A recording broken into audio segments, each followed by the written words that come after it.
Ак Ордо жаңы конушундагы жанагы тиришимдик кылмыш. Менин оюмча мурда деле болчу мындай нерселер. Кечирүү фактору же жазалоо? Менин оюмча уже кылмыш болгондон кийин уже жазалоо керек да. Айылда баланча психолог барчы деген маселе мен деги уга элекмин да. Айылдардан деле, региондордон деле жазып атышат кишилерчи. Эмне себептен мындай болду деп үңүлүп, лупа менен карап, Ошондой кишилер наоборот негативный сезимдери козголот. сен өзүңү гана ойло, дей беришип кыргыздын наркын, Өзүңдү сүйүшүң керек, будь собой деген нерселерди жаттап алышат. кадимкидей богоздонуп сүйлөнүшөт. Ошолорду көбүрөөк көрүшөт негедирчи. Кээбиркилери чыныгы эле отуруп дарыланыш керек. Исламда жүрөккө ишен дейт да. Психология болсо бул акыл менен түшүн дейт. 16 жашымда исламды изилдеп баштадым. Кыйынчылык Кудайдын бир сыноосу деп айтабы баардык эле психологдор. Психологдор прагматично карайт. Кайсыдыр бир адам дүйнө таанымыңызга өзгөчө мындай таасир эткен. Мен идеалдаштырган кишилер это пайгамбарлар. Эки достун психологиялык портретин. Мен муну кылам дегенде чын эле кыла турган кишилер. Кыргыз коомчулугу психологиялык жактан эмнеге көбүрөөк муктаж деп ойлойсуз? Баары унчукпай отура бергенде тоталитаризм келет дегенчи. Эми муну ачык мисал Түндүк Корея. Ыйлаганы да калп, ыйламай, кошомот кылганы да калп. Эгер муну көрө алсак, то туура диагноз кое алабыз. Баары эле чынчыл болуп эле. Ошондой адамдар болсо, то жашоолорун өзгөрүшү мүмкүн.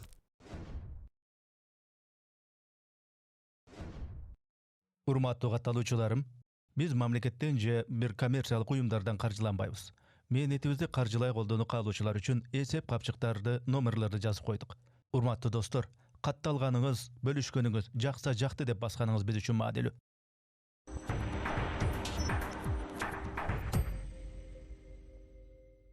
Ассаламу алейкум, саламатсыздарбы арбаңыздар, урматтуу көрүүчүлөр, урматтуу катталуучулар. Биз кезектеги пикирлешүүбүздү, маектешүүбүздү подкастты баштайбыз. Менин аты жөнүм Эрнес Кыяз. Бизде конок бар. Конокду дароо тааныштырып кетсем, Малаке Кадыралиев. Кош келипсиз. Ассаламу алейкум. Алейкум салам. Ким экендигин мен дароо тааныштырып коеюн көрүүчүлөргө. Карл Густав Юнгтун аналитикалык психологиясына ыкташкан психолог. Будапешт университетинде психология боюнча докторантураны, PhD'ни азыр күндө ушу менен алексиз, жактай элексиз бирок. Жок, бүт элек. Бүт элексиз. Негизи ушул психология тармагындагы адис. Биз эми коомдогу болуп жаткан окуяларды анча-мынча ошондой эле деги эле инсандагы, анын ичинде кыргыздардагы ушу психологиялык аспектилерди мен суроо берем. Колдон келишинче ошол жоопторго жараша кошумча суроолорду берип отурам. Анда эмесе мен камдаган суроолорумду баштай берсем, уруксат болсо. Мына бул биздин бүгүнкү күндөгү ушул кыргыз коомчулугундагы, кыргыз коомчулугунун психологиялык портретин кандайча мүнөздөйт элеңиз, мындай кыскачараак? Бул оор суроо. Эгер мүнөздөй турган болсок, то азыр бир эме да, мындай аралаш нерсе болуп баратат да. Бир жактан вроде финансовое состояние элдики жакшыраак болуп баратат. Бирок башка жактан караганда вроде адеп ахлак жактан бир эме жакшыга кетүү жок да. То есть наоборот, как будто бир кичине бир деградация болуп баратат да. Ошондой бир тенденция көрүп атам. Бул эмнени көргөзүп атат, что ар дайым комфорттун, финансовый состояниянын жакшы болгону менен кээ бирки сапаттар жакшыга кетет деген нерсе болбой атат да. Ушуну көрүп атабыз. Андан тышкары эмне деп айтсак болот? Бул, мне кажется, көчмөн элдердин бир сапаты болуш керек. Көчмөн элдер эми пассионарий болот да.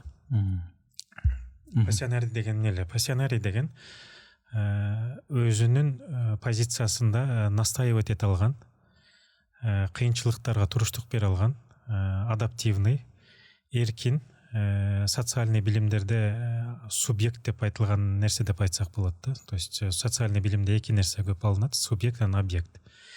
Объект деген больше вещьтей, бир нерсе, жашоосуна көп таасири жок, тагдырына таасири жок, жашоосундагы көп нерсени чечим ала албайт. А субъект деген эркин, тагдырына таасири болгон, өзүнүн жашоосуна таасири болгон, жашоосунда маанилүү нерселерде решенияларын принимать эте алган киши деп айтсак болот да. Ошондо мындай караганда кыргыздар жана көчмөн элдер чыныгы субъект болгон деп ойлойм азыркы менин оюмчу. Неге? Потому что көчмөн элдер бир территорияга байланышкан эмес. Алардын комфортный зонасы жок болчу. Алар деген жайдын күнү ысып, кыштын күнү үшүп, согушуп, ар дайым бир жерден бир жерге көчүп жүргөн элдер да. Анан бир нерсе туура келбесе, жөн эле ал жерден алып туруп көчүп кеткен. То есть мындай караганда чыныгы субъект, тарыхтагы чыныгы субъект болгон элдердин масса катары көчмөндөр болгон деп ойлойм да, көчмөн элдер. Эми салыштырып көрөлү, мен точно статистиканы азыр эсимде жок.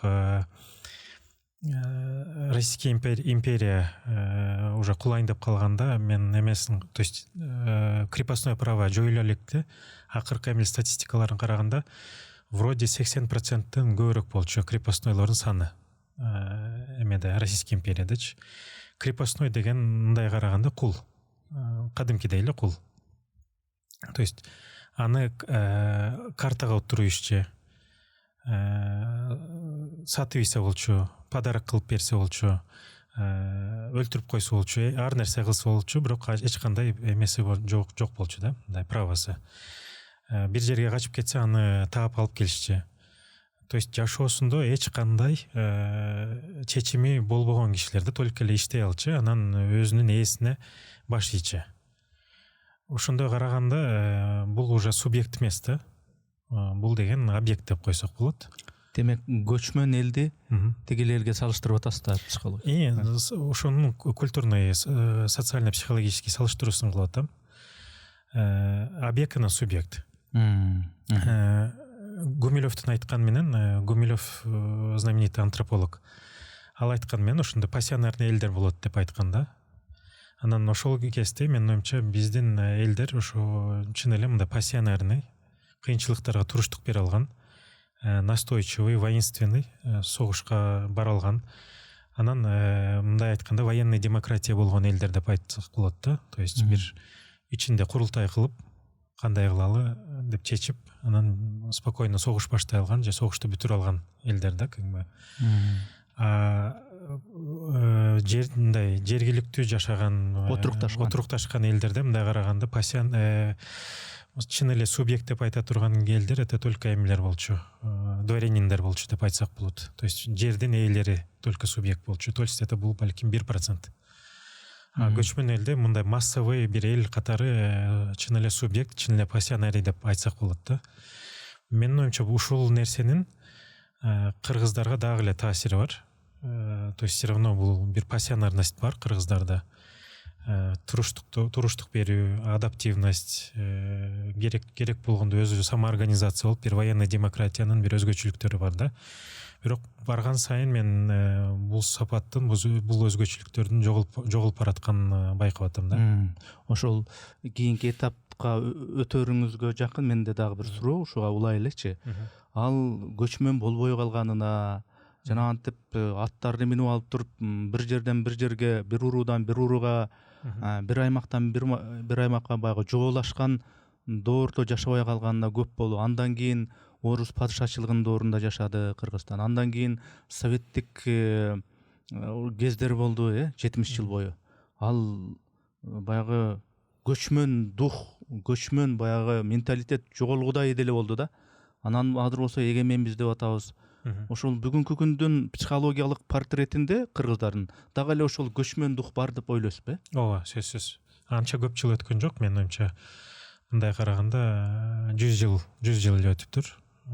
Ага чейин канча миң жыл биздин тарыхыбызды эгер карасак 2200 жыл деп айтсак, ага чейин негизи түрк элдеринин тарыхы 5000 жыл деп айтсак, то ошого чейин көчмөн болуп жүрүп, анан акыркы эле 100 жыл отурукташып жашап баштадык да. Бирок ошол эле Советтер Союзунун тутумуна кирген башка республикаларды карасак, өзбектердин баягы улутчул бир сезими, же чечендердики, Кавказ элдериники, ошол Советтер Союзунун тутумунда болсо дагы өзүнүн улутуна, салт санаасына болгон мамилеси кайсы бир деңгээлде көбүрөөк сакталган да, көбүрөөк алар маани беришкен. Ошол орус тилин сүйлөөдө дагы өзүнүкүн бербеген. Ошондой нерсе бар да. Бизде болсо көчмөн дух, улутчул баягы аскердик демократия дейбизби башка андай болгону менен негедир тилибизге болгон улуттук дөөлөттөрүбүзгө болгон нерсе мындай чабалырактай бүгүнкү күндө мында тил маселеси бизге өзүнчө эле бир көйгөй болууда да. Бул эмнени билдирет ошондо? Менин оюмча ошо сиз айткандай отурукташкан элдерде бул национализм анан национальный идеология эмелери оңоюраак болот. Себеби отурукташып калган бир эмеси бар да, түшүнүктөрү бар. Бизде болсо менин оюмча көчмөн элдерде адаптивность жогору болгон үчүн оңой эле башка нерселерге адаптация болуп эмете беребиз да. Ошон үчүн мен башка өлкөлөрдө жашаганда, мисалы Турцияда жашаганда, алар көп жыл болду отурукташканына. Көбүнчө тил маселеси бар да ал жерде. То есть түркчөгө аябай басым кылышат, түркчөнү жакшы билишет. Турцияда түркчө билбей туруп жашаш аябай оор да. Бирок башка тилдерди үйрөнүү боюнча аябай кыйынчылыктар бар. Мисалы Турциядачы. Билим системасында таасири бар ал жерде. Билим системасы жакшы эле, бирок көбүнчө башка тилдерди билүү эмеси жок, мындай аябай чоң шарты жок. Бизге караганда, кыргыздарга караганда, мындай кыргыздар бат эле башка тилдерди үйрөнүп, башка жерге адаптация болуп, Швецияга мен барганда кыргыздарды көрдүм да ал жердечи, туугандар дагы бар. Анан мындай Швецияга барса идеалдуу бир гражданин боло турган эл экен да кыргыздар. То есть барганда көбүнчө кыргыздар билимге маани беришет, жакшы эле иштешет. Барганда ал жерде жакшы эле адаптация болуп, мындай алып кете турган бир адаптивность бар да. Өтө деле мындай криминалдык эмеге склонностьтар деле өтө жогору деп айта албайм. Ошондой өзгөчөлүктөрдү байкап атам. Бирок силер айткандай эле чын эле бул жактан кыйынчылыктарыбыз бар деп ойлойм. Мен буга чейинки суроодо ошол кыргыздардын бүгүнкү күндөгү учурдагы ушул психологиялык портретин кандай деп сурадым эле. Эми ошол кыргыз калкын катмарды башкарган башкаруучу катмардын психологиялык портретин айта аласызбы? Тагыраак айтканда, башкаруучу катмар болгондо өкмөт, парламент, сот бийлиги дагы ушундай эмес. Андан дагы бага чечүүчү тараптар бул эми ачыгын айтканда эки достун психологиялык портретин кандайча айтат элеңиз? Менин оюмча муну мен мындай жакын чөйрөмдө сүйлөшкөндө биз мындай ойго барып атабыз да, что экөө пассионарий, экөө деген мен муну кылам дегенде чын эле кыла турган кишилер. Ошонун өзгөчөлүктөрү, пассионарностьтары бар.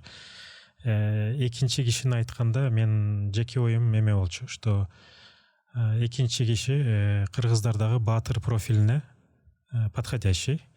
Баатырдан эмне талап кылынат, чтобы ал чечимдүү болсун, пассионарный болсун, өзүнүн оюнда тура алсын, анан эр жүрөк болсун деген өзгөчөлүктөр. Бирок баатырдан биз деген эме талап кылбайбыз. Кыргыздарда эч качан аябай акылдуу болсун, аябай визионер болсун, философ болсун деген андай нерсе. Ошо мен ошондой караганда типичный кыргыздардын баатыр деген профилине туура келген киши, бирок мындай визионер, там философ андай категорияга кирбейт, конечно. Бүгүнкү күндө ошол кыргыз коомчулугу психологиялык жактан эмнеге көбүрөөк муктаж деп ойлойсуз? Муну мен 1-2 күндөн бери акыркы күндөр ойлогон нерсе, кайта пересмотр кылдым да кээ бирки нерселерди. Джордан Питерсон деген канадский психолог бар, белгилүү. Анан ал бир подходу бар, чындыкты айтышыбыз керек деп. Анан мен муну кайта ойлоп, анан кайта жазгандарын окуп баштап, анан негизи бүт авраамический диндерде бул эң главный маселе да, иудаизмде, христианствода, исламда эме чындыкты айтышыбыз керек деген подход бар да. Анан өзгөчө пайгамбарыбыздын көп эме хадистери бар, достоверный, что чындыкка байланышыбыз керек, чындыкты айтышыбыз керек деген. Анан мындай караганда чын эле бул только адеп ахлак деп ойлойт да көп кишичи. То есть чындыкты айтышыбыз керек, бизде Кудай жакшы көрсүн, күнөө болбосун деп ойлойт да, бирок мунун аябай чоң терең психологический себеби бар да чындыкты айтуунун. Чындык көбүнчө всегда неудобный. Чындыкты айтыш үчүн көп учурда биз деген комфортный зонабыздан чыгышыбыз керек болуп калат.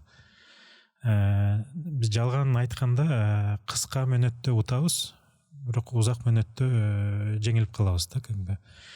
чындыкты айткан киши, чындык менен байланышкан киши неудобный дагы болсо көп нерсени айтканды билип, анан ачуу чындык менен беттешкенди үйрөнөт да.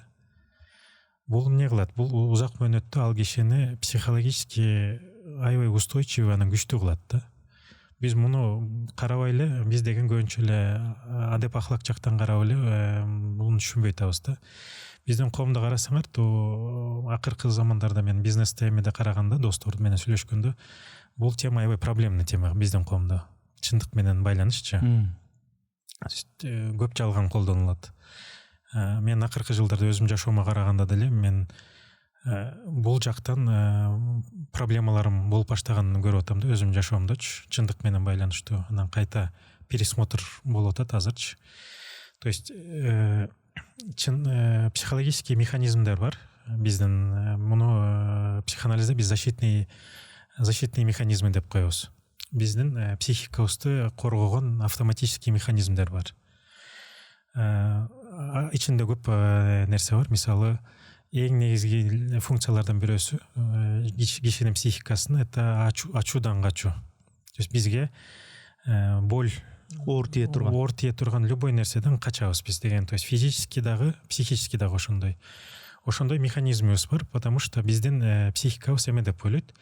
Муну биз көтөрө албай калышыбыз мүмкүн, ошон үчүн биз өзүбүздү коргошубуз керек деп ар кандай эмелерде иллюзияларды создавать этет да. Психикабыздын ошондой күчтүү механизми бар. Аябай көп иллюзия создавать этебиз. То есть жашообуздун 80-90% биз иллюзия деп айтсак болот.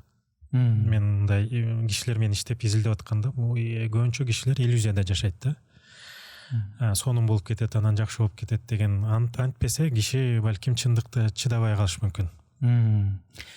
Ошого алып келгенде чындыкты айтканда жана чындык менен беттешкенди үйрөнгөн киши бара ичиндеги ачуу чындыктарды көрүп, анан ачуу чындыктарды менен беттешкен сайын психологиялык жактан туруктуураак жана күчтүүрөөк болуп баштайт да.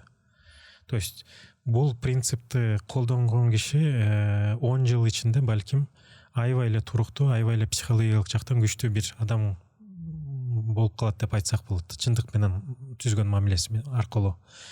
Анан Джордан Питерсондун өрнөк берген эмеси, жана Солженицындын өрнөктөрү, что баары унчукпай отура бергенде тоталитаризм келет дегенчи. Тоталитаризм всегда жалган менен байланыштуу да. Что ал жерде эч ким чындыкты айта албаган үчүн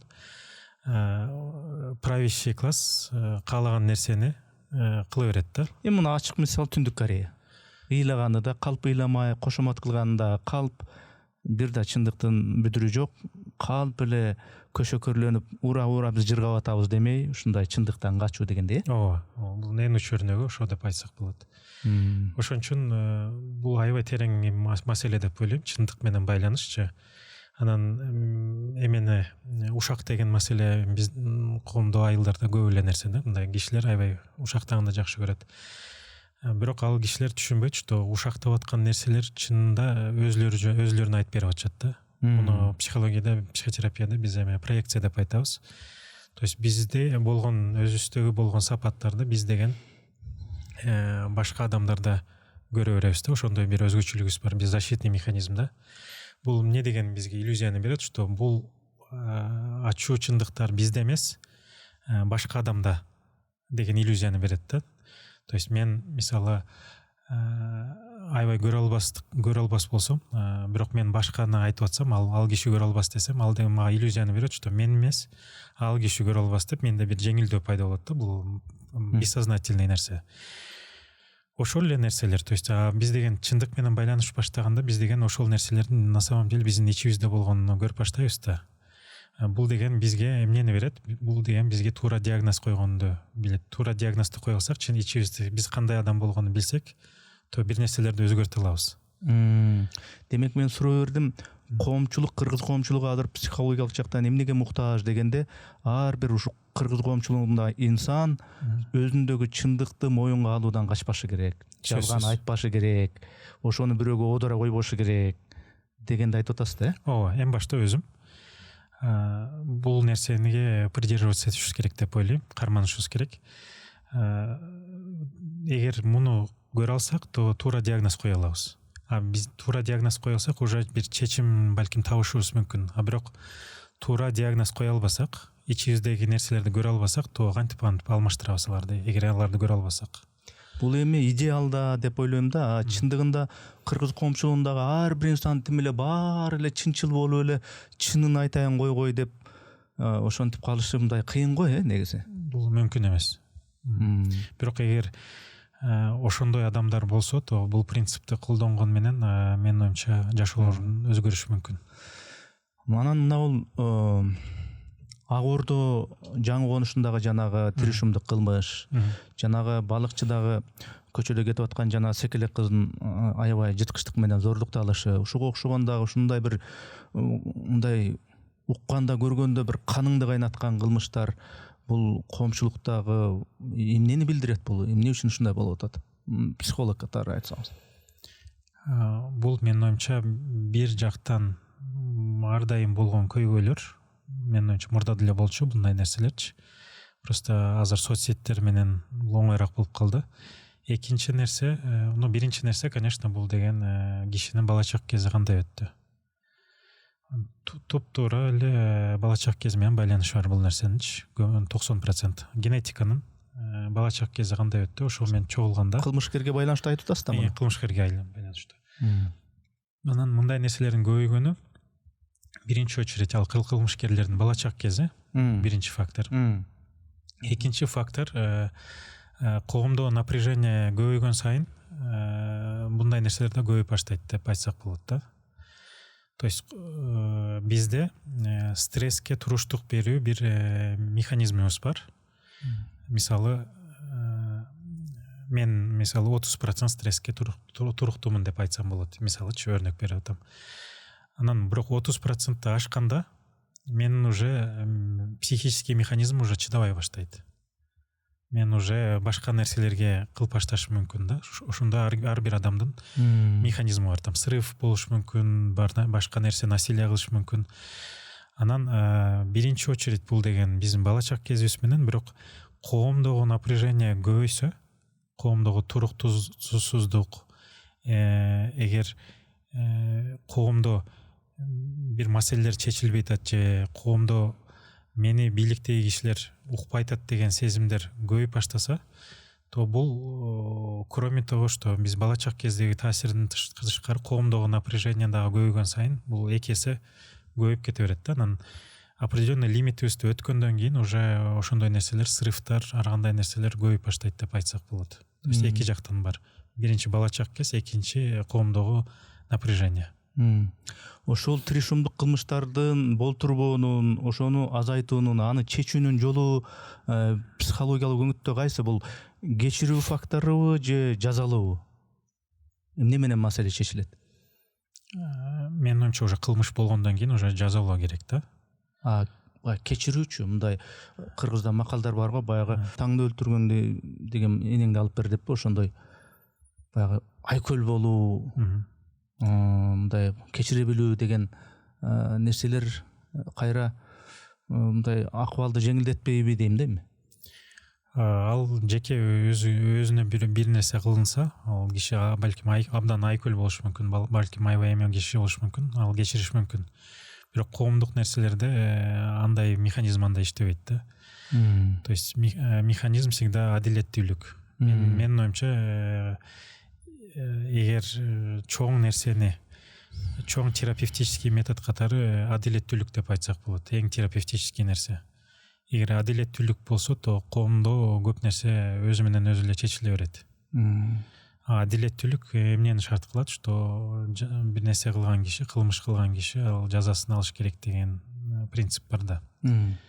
Аны көргөн киши уже башкаларды ойлонуп баштайт, что бул киши жазасын алды, аны табышты, мен деле 10 жолу, 20 жолу ойлонушум керек дегенчи. Соңку мезгилдерде ушу психологдорго кайрылуу, психологко барып жолук деген ушундай тенденция күчөгөндөй да, таасир калтырат. Бул эми коомдун трагедиясыбы же бул баягы тиш доктурга барчы, анан кийин дагы бир тиги көз доктурга барчы дегендей эле кадыресен нерсе катары кабыл алыш керекпи муну? Бул уже нормалдуу нерсе болуп калды, болуш керек. мурда андай мүмкүнчүлүк жок болчу, анан мурда стигмалар бар болчу да коомдо, психологторго, психиатрларга уже жинди болуп калган киши барат мындай дегенчи. психтер деген сыяктуу. Ошол стигма бар, анан бул стигма акырындан азайып бартат өзгөчө шаарларда. Неге мурда байкасаңар, эгер мен 90-чы жылдарда көрүп калдым да, сиз жакшыраак билесиңер, ичип кеткен аябай көп киши болчу. Бул, конечно, биздин руханий нерселерибиздин эмес дефицити. Андан тышкары ошол чоң кризистер ошол кездеги, то есть бир мамлекеттин 1-2 жыл ичинде эле башка мамлекетке айланып калган травмалардан тышкары, менин оюмча ошо көп кишинин психологиялык проблемалары болгон деп ойлойм. Өзгөчө эркектерге караганда 90-чы жылдарда аябай көп мындай алкоголик болуп кеткен, ичип кеткен эркектер көп болду да. Ал кезде только менин оюмча ошо ал кишилердин бир эле проблема чечүү механизми бар болчу деп ойлойм. Же үй бүлөсү менен мамилеси жакшы болот, балким үй бүлөсүнөн бир поддержка алат, же вариант только ичкилик болчу деп ойлойм ал кездечи. То есть особо варианттар жок болчу деп. Анан азыр болсо ар кандай варианттар чыгып баштады. Бул жерде только бир проблема бар, эми психологиялык жардамдын сапаты Кыргызстанда. Бул аябай чоң проблема. Бул тармак аябай оор тармак деп айтсам болот. Эмеси негативный эффекттер көп болушу мүмкүн, эгер жакшы адис болбосочу. То есть жардам берүү жерине аябай зыяны болушу мүмкүн бир тармакта. Чын эле анан зыян тарткан кишилер дагы көп.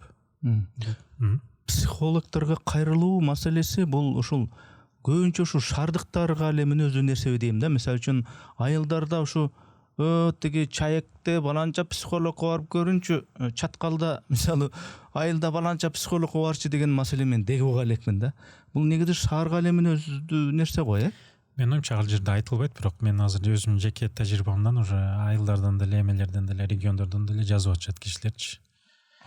Бирок ал жерде ошондой адистер жок болгондуктан, анан азыр интернетте, соц тармактарда ошондой психолог ошол эле айылдагы эле маселе, кайнене келин, ата менен бала маселесин айтып аткандыктан ошо кызыгып атат го дейм. Ал үчүн ошол себеп болуш керек го дейм, менимче. Бул деген сөз айылда ошондой психологиялык маселелер жок дегенди билдирбейт, айыл шаарда гана бар дегенди билдирбейт менимче. Менин оюмча аябай көп. Айылдарда аябай көп. Мындай бекилип эле, жашырылып эле баягы кайнене маселеси, үй бүлөдөгү маселелер ушу жашырылып эле тумчугуп атат да менимче. Коомдо аябай чоң проблемалар бар. Негизи эле коомдун көпчүлүгү проблемалар бар деп айтсам болот. Ошон үчүн биз деген психологиялык жардамдын сапатына көбөйтүшүбүз керек. То есть хорошо психологко чейин жетти, бирок психологдун сапатына да аябай маанилүү бул жердечи. Ошондо сиз кантип айтат элеңиз? Ошо психологияны ийне жибине чейин түшүнүп адам ар бир баскан кадамын психология менен өлчөп жашаса эле ошондо жашоосунда маселе жок, көйгөй жок, бактылуу жашайбы ошондо? Жок, андай болбойт. Кайта эле бул нерсе кайта чындыкка алып келет. Психология деген, психотерапия, психология деген мен бир оюм ичибиздеги ачуу чындык менен беттешүү методу деп ойлойм. Биз өзүбүздү тааныган сайын биз ачуу чындыктарды көрүп баштайбыз да. Анан бул жерде кайта эле бир тандоо болуп калат. Же бул маселени чечкенге аракет кыласың, же жөн эле калтырасың, көзүңдү жабасың. Англисче айтканда willful blindness деп коет. Каалап бир нерсени көрбөй койгон ошо willful blindness деп айтылат да. То есть бир проблеманы көрүп атасыңар, бир проблема бар, бирок көзүңөрдү жаап койсоңор ал проблема жоголуп кеткендей бир иллюзия создавать этебиз да кээ бирдечи. Муну баарыбыз кылабыз. Психология бизге ичибиздеги ачуу чындыктарды көрүп, анан уже ал жерде тандоо жасаганга жардам берет деп айтсак болот. Бул просто инструмент өзүбүздү таанууга. Же чечкенге аракет кыласың, же чечпейсиң. Чечпесең ошондой мурдакыдай эле болуп жүрө берет. Чечкенге аракет кылсаң, же чече аласың, же ар дайым кээ бирде чече албай каласың. Бирок деген бул деген бизге туура ичибиздеги нерселерди көргөндү үйрөтөт да. адамдын тагдырындагы жашоосундагы кайсыдыр бир көйгөйдү ар бирин эмне үчүн мындай, эмне себептен мындай болду деп кармалап, үңүлүп, лупа менен карап, себептерин аныктап, эле кээде көп маалыматтарды билбестен, көрбөстөн, байкабастан жашоо деле кээде адамга бакыт тартуулайт дегендер да бар да. Анан чындап эле ошол көйгөй болсо эмне үчүн мындай деп эле ушинтип ойлонуп эле себептерин издей бериш керекпи?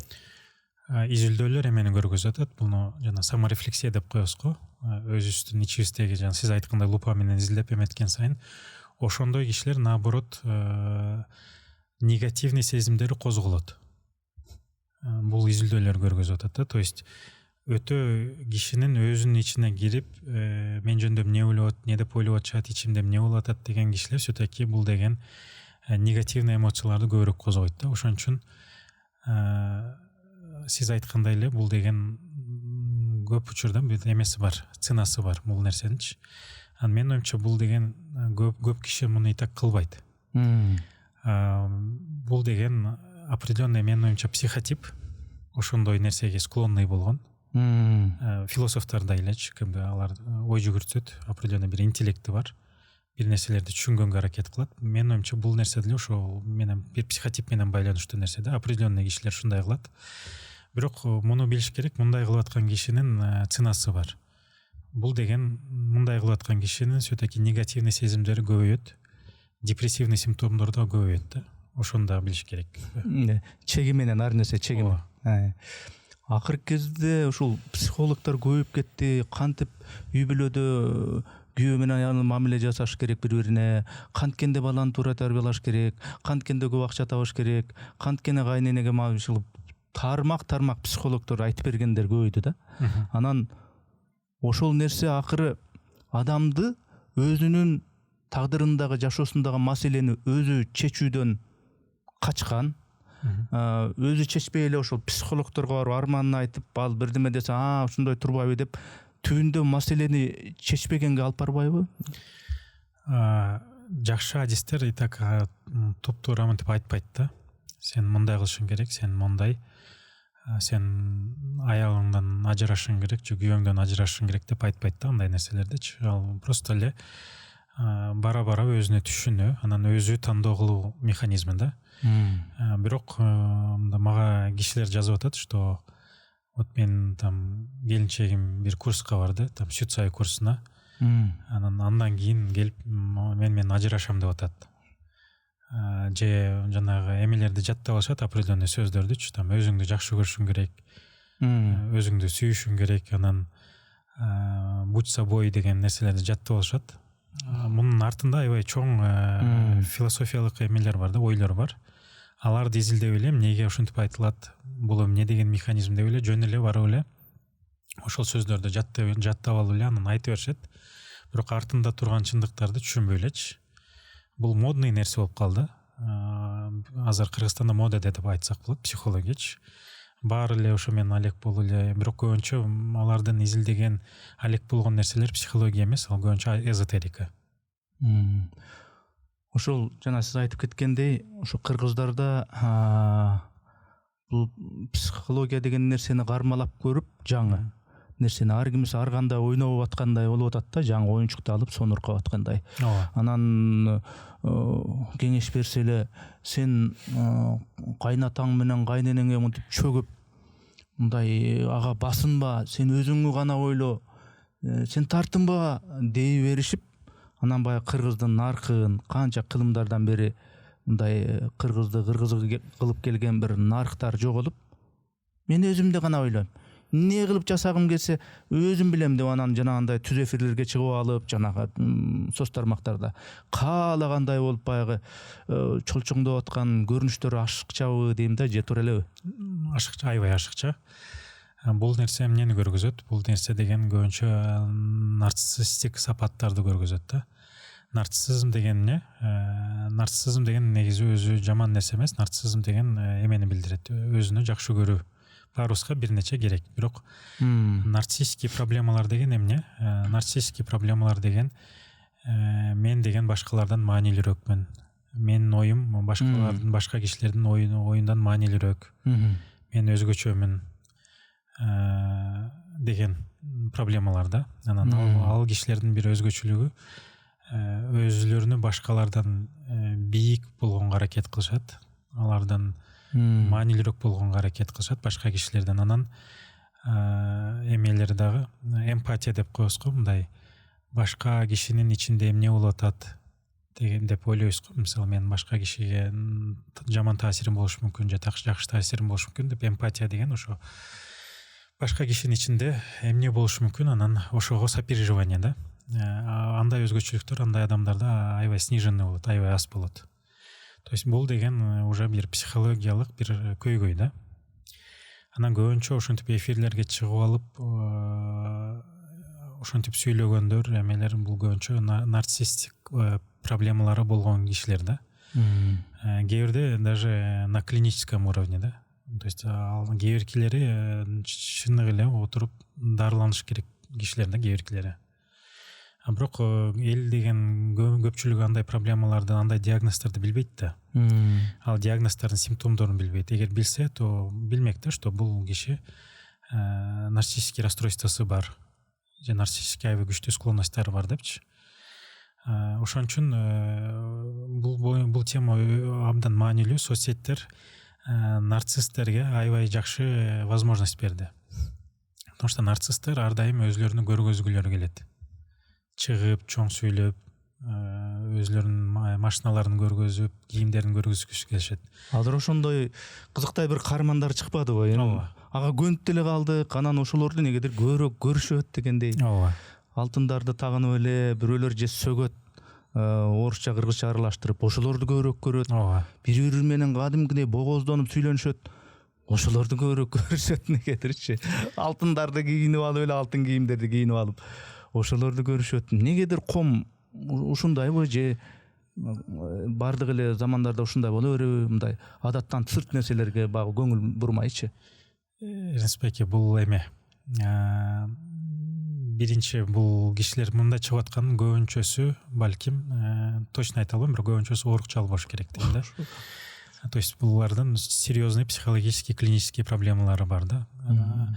Бирок аны көрүп аткан кишилер алар деле аябай мындай деңиз ак кишилер деп айта албайбыз.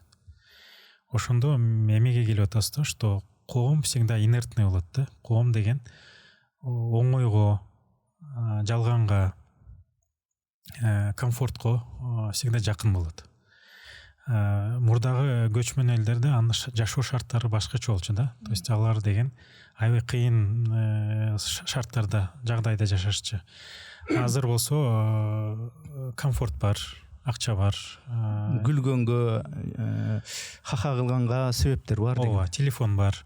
Анан карасаңар, то көбүнчө кишилер ошону көрүп отурса, то бул деген биздин коомубуздун деңгээлин дагы көргөзөт да.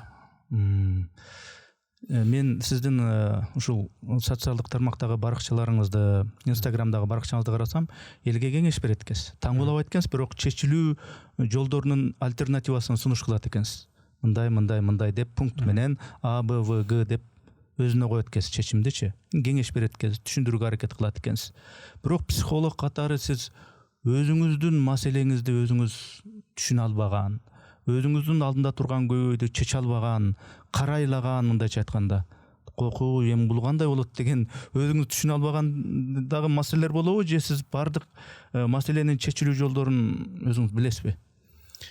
Андай нерселер көп болот. Мен мурдакы интервьюлардагы айткам кыска, что психологияны окуганга бараткан студенттер бир определенный көбүнчө психотип болот да буларчы. Муну биз Нэнси МакВильямстын классификациясы менен эмеде депрессивный тип деп коебуз. Депрессивный тип деген ким? Депрессивный тип деген өзлөрү чыныгы ички дүйнөлөрүндө жаман кишилер деп эсептешет да. То есть алар деген кандай ой болот, что мен ичимде жаман кишимин, бирок мен жакшы нерселер кылып баштасам, балким бир жакшы киши боло алам деген ойлогон кишилер да, подсознательночи. Өзүнө өтө критикалык мамиле кылган, склонносттары жогору. Анан психологияны окуганга барган студенттер көбүнчө ошондой кишилер болот да. То есть алар деген бессознательно өзүлөрүнүн көйгөйлөрүнү кантип чечсем болот деген бир тенденция менен барышат. Мен деле ошондой кишимин. Мен ойлойм өзүм деле көп проблемаларым бар болчу, бар дагы деле.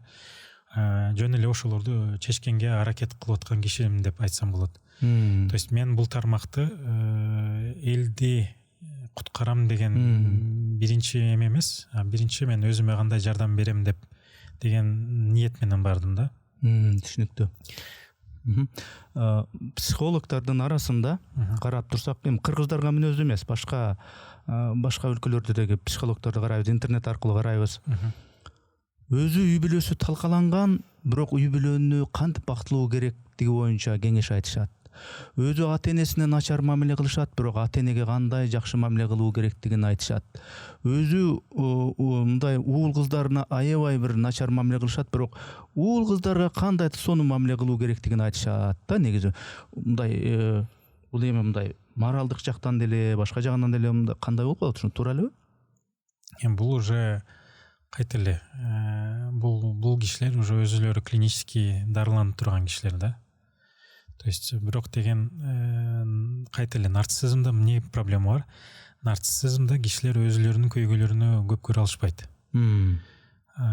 Элге чоң сүйлөгөндү, өзүнү көргөзгөндү жакшы көрүшөт, бул склонносттар бар, бирок деген өзүнүн проблемалары көрүп, чоң проблемасы бар да. Анан көбүнчө соц тармактарда популярный болуп кеткен кишилер көпчүлүгү нарциссистик сапаттары аябай жогору кишилер. Потому что соц тармактарда эң көп колдонгон кишилер да ошол кишилер. То есть чыгып, мисалы көп киши өзүнү соцсетке чыгып көргөзгөндөн тартынат, уялат.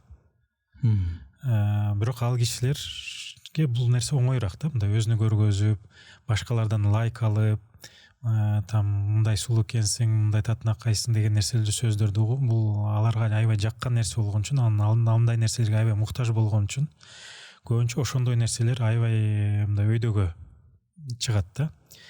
Ошон үчүн биз деген все-таки көрүп эфирлерине эметкен, фоллоу эткен кишилерди өз байкашыбыз керек. Бул деген биз жөнүндө көп нерсени түшүндүрөт деп айтсак болот. Көбүнчө акыркы учурларда ошо үй бүлөлүк баалуулуктар боюнча, үй бүлөлүк мамилелер боюнча кеңеш айткан психологдор көбөйдү да. Ошол үй бүлөлүк маселеде тиги көйгөйдүн негизги себеби бир гана акчанын жоктугу, акчанын таңкыстыгы, окаташтын жетишсиздиги себеп деп айтса болобу? Түбүндө ошондой нерсе турат деп. Түбүндө жок деп ойлойм. Бул боюнча изилдөөлөр дагы бар. Аябай кедей болсо үй бүлө, ошондо проблема болушу мүмкүн. Бирок бир орто деңгээлге жеткенден кийин бул уже негизги проблема деп эсептей албайбыз. Мен докторский темам бактылуулук боюнча да. Биз Кыргызстан менен Венгрияны салыштырып атабыз. Анан көбүнчө ошо бактылуулук боюнча эмелерди изилдейбиз да, окуп. Бактылуулук боюнча изилдөөлөр эмени көргөзөт, что кишинин финансовый состояниясы орто деңгээлге жеткенден кийин көбөйгөн сайын бактылуулук даражасы дагы көбөйбөйт. То есть киши кедей болсо, ошондо бактылуулугуна аябай таасири бар да, финансовый состояниянычы. Бирок бир орто деңгээлден кийин уже байыган сайын бактылуулук даражасы деле особо көбөйгөн жок да, изилдөөлөрдөчү. Бул эмнени көргөзөт, что бактылуулукка финансовый состояние деле аябай чоң таасири жок. Только эгер кедей болсо эле аябай чоң таасири бар. Андан тышкары өтө деле чоң таасири жок. Бактылуулукка изилдөөлөр боюнча уже 60-70 жылдык изилдөөлөр боюнча эң көп таасири болгон мамиленин сапаты. То есть биздин күйөөбүз менен, жубайыбыз менен, туугандарыбыз менен, досторубуз менен, коллегаларыбыз менен мамилебиздин сапаты эң көп биздин бактылуулугубузга таасири болгон тема. Экономикалык акыбалы өтө начар, кембагал өлкөдөгү адамдар менен өтө бай, цивилизациясы өнүккөн, бардар мамлекеттеги адамдардын психологиялык акыбалы, бактылуу жашоо деген түшүнүгү айырма болобу? Мисалы үчүн Бангладешти алалы же Германияны алалы, мындай айырма бактылуулук сезими кандай болуп калат ошондой айырмачылыгы?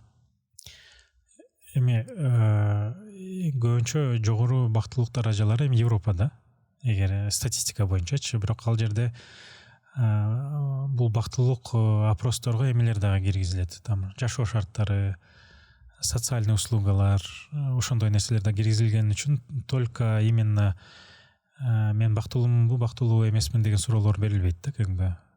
Ошон үчүн бул жактан Европада жогору деп айтсак болот, бирок Европадын өзгөчөлүгү социальный эмелерге аябай көп маани берилет да. То есть ал жерде налогдор аябай жогору. Прям өтө бай болуп кеткен, башкалардан айырмаланып кеткен кишилер өтө деле көп эмес. Налогдор канчалык акча көп тапкан сайын налогдор да көбөйгөн үчүн Европада кичине Америка же башка жерлерден башкачараак да ал жер. Анан Данияга окшогон, Норвегияга окшогон өлкөлөрдө эмени изилдөөлөрдү ар дайым кылып турушкан үчүн мамиленин маанисин түшүнүшөт да. Ал жерде ар кандай социальный клубтарды ачып башташты.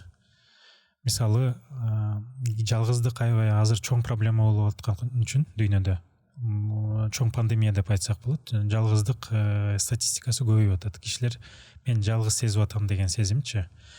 Анан алар эмне кылат? Алар деген ар кандай социальный клубтарды ачат. Мисалы, силер деген велосипед менен кызыксаңар, то велосипедисттердин клубу. В кино менен кызыксаңар, там определенный киномандардын клубу. Не знаю, аниме менен кызыксаңар, то именно анимешниктердин клубу деген мындай баарына өзүнө кызык болгон нерселердин мындай эмес социальный клубтарды ачканга аракет кылып атышат да, ошондой эмелер бар. То есть бул эмнени көбөйөт, что бул деген өзүңөргө окшогон ойлордо болгон кишилер менен барып баарлаша аласыңар, маек кура аласыңар деген мааниге келет да. То есть ушуну көбөйткөнгө аракет кылып атышат. Мен арачылоодо коомчулукка байланыштуу суроолорду, арачылоодо өзүңүзгө байланыштуу суроону аралаштыра берейин. Эми баягы доктор дагы докторго көрүнөбү дегендей, сизге негизи психолог катары бирөөлөр кайрылышат, кардарлар. Ооба. Сиз өзүңүз мындай психологко кайрыласызбы? Сөзсүз, бул бизде шарт.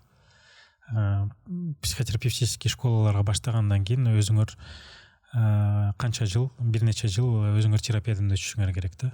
Бул деген өзүңөрдүн көйгөйлөрүңөрдү көрүүгө, аларды чечкенге аракет кылууга, анан өзүңөрдөгү байкабаган нерселерди байкаганга жардам берген нерсе да. Потому что аны кылбасак, биз деген бизге келген кишилерге өзүбүздүн проблемаларыбызды дагы байкабай эмете беришибиз мүмкүн да, таасири болушу мүмкүн.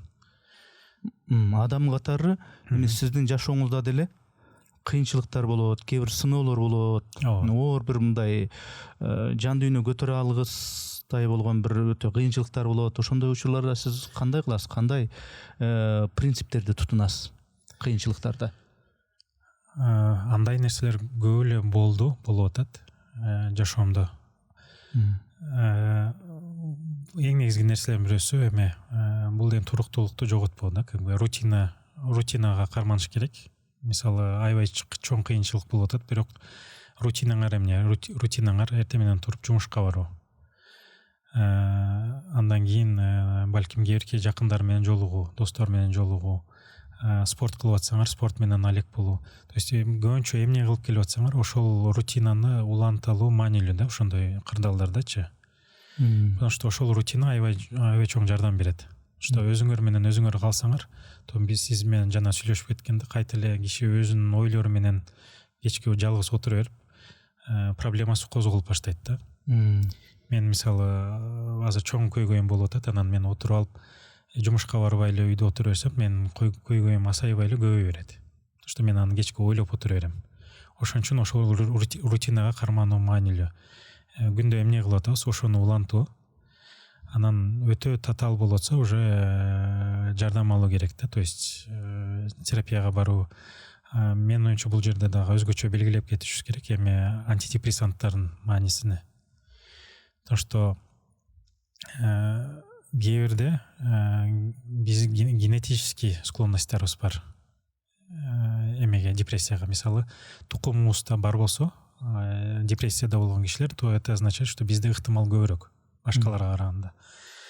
Анан мисалы кээ бир кишилер бар, жумушу деле жакшы, мамилеси деле жакшы, жашоосунда вроде бүт эле жакшы, бирок меланхолияда да, мындай постоянно мындай чөгүп жүрөт. Бирок жашоосу вроде жакшы эле. Анан андай кишилерде кээ бирде эмеси бар, ошо биологический причиналары бар депрессиягачы, тиги табиятынан эле. табиятынан эле.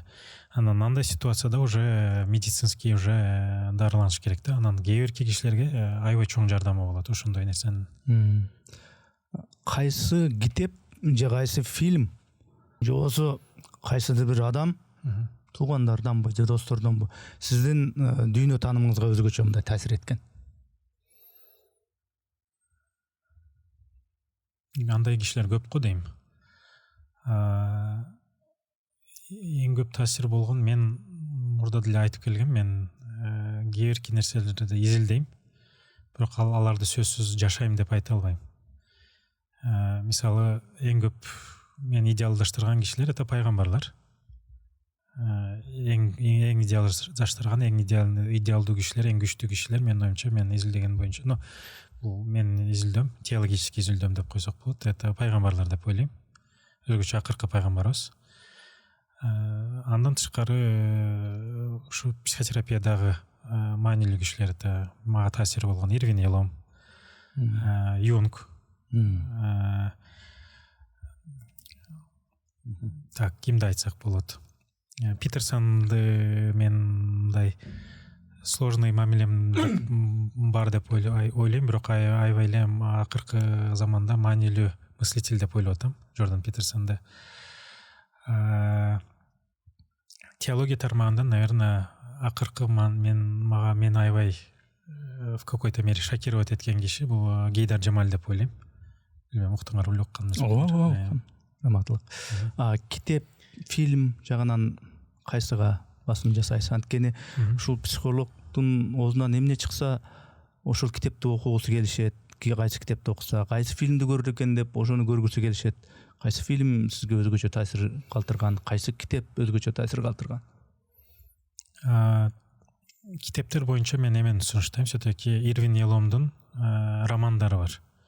Ирвин Ялом деген аябай белгилүү психиатр, дагы эле жашайт, 91 нече жашта. Стэнфордский университетте психиатрия бөлүмүндө сабак берип, анан ошол жерде терапияларын кылды. То есть маанилүү киши аябай. Анын романдары бар. То есть романдардын пайдасы эмне? Ал өзүнүн тажрыйбасын психотерапиядагы романдарга төккөн да. Анан өзгөчө бул тармакта тааныйм деген киши все-таки сразу научный китеп окуган оор.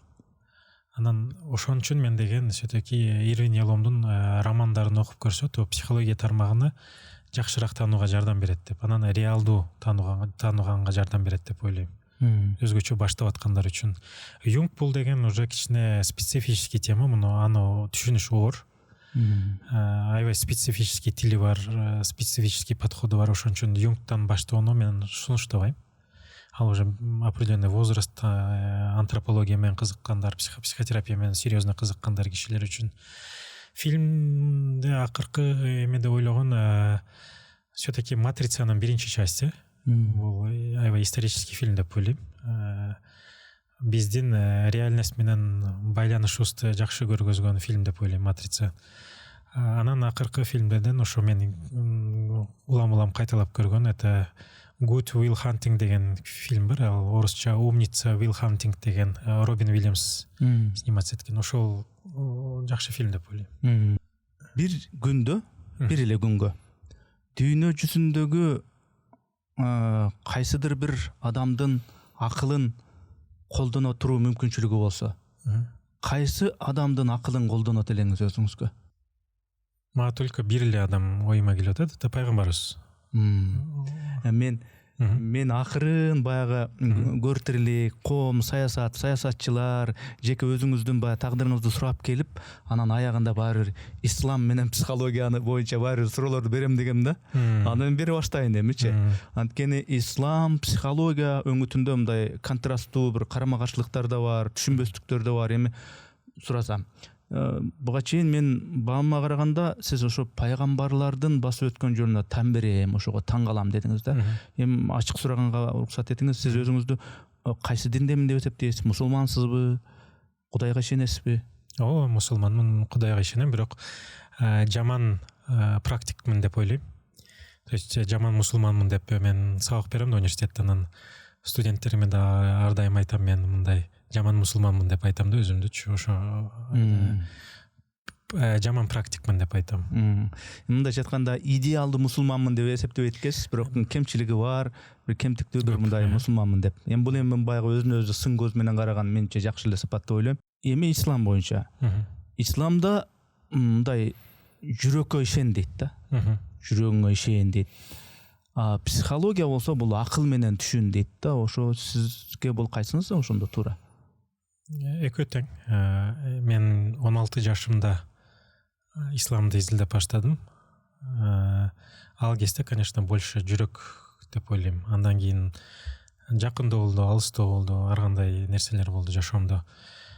Бирок азыр жүрөк менен эмес, именно акыл менен жакындадым деп ойлойм. Именно коомду жана адамды изилдеген сайын мен көпчүлүк убактым ошо менен өтөт деп ойлойм. Коом менен жана адамды изилдөө менен. Изилдеген сайын наоборот мен акыл менен исламга жакындадым деп ойлойм.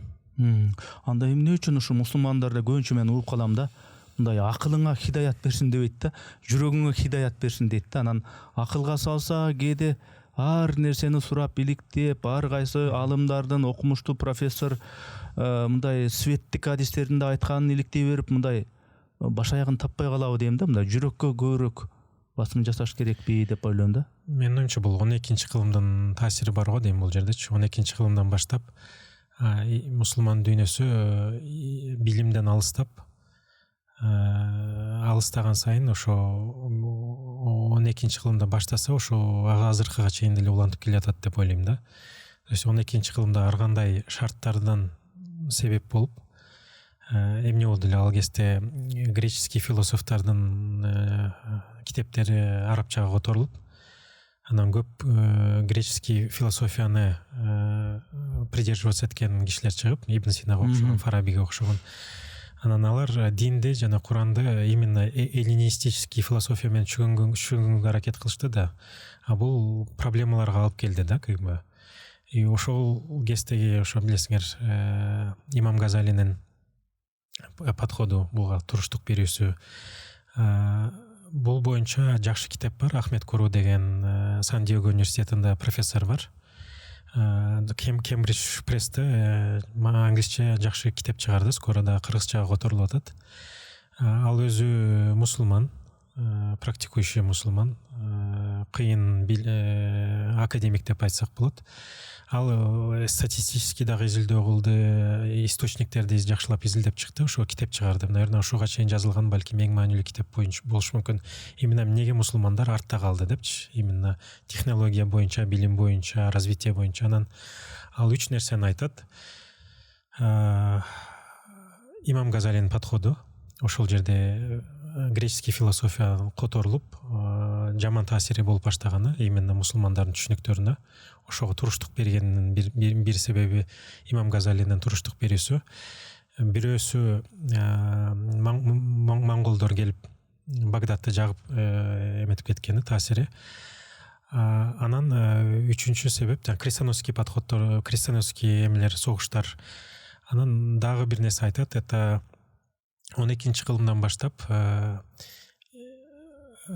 ошо мусулман мамлекеттер башка экономический эмеге өткөнү.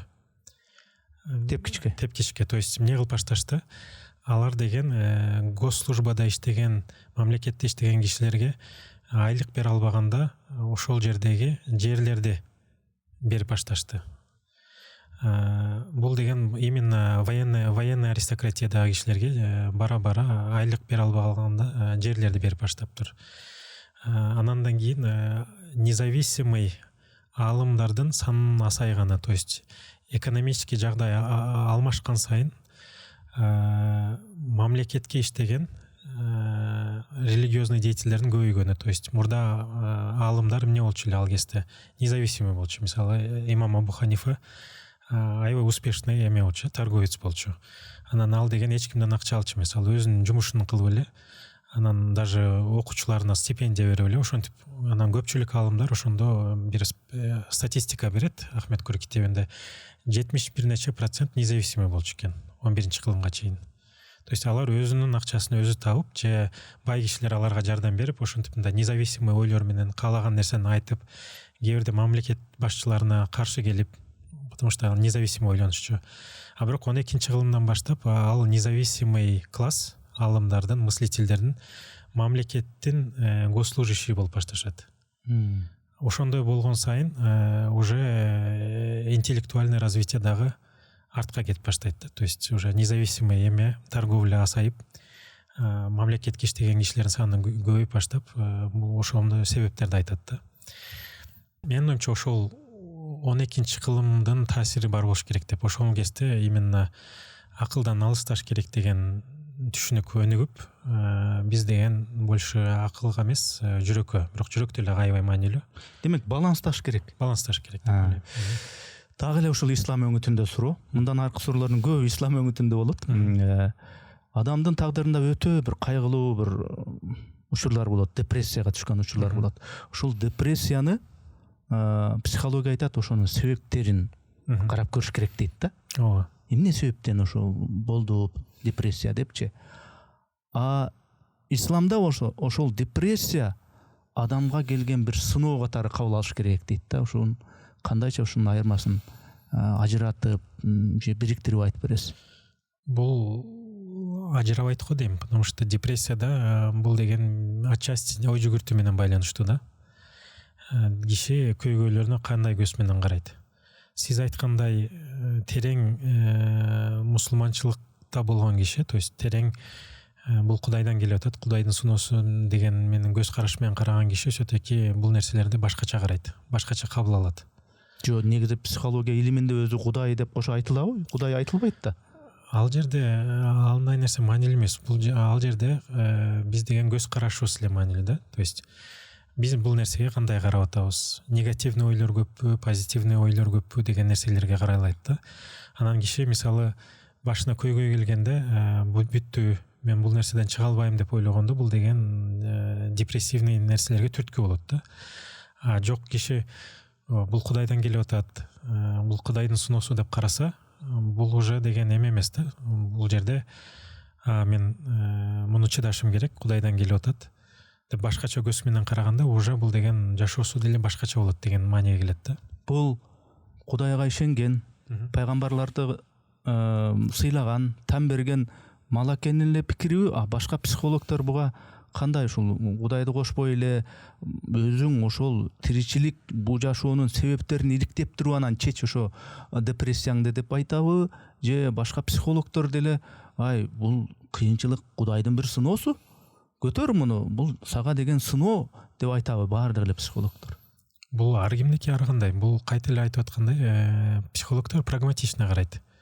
Прагматично кароо деген эмне? Кишиге эмне жардам берип атат, эмне жардам бербей атат.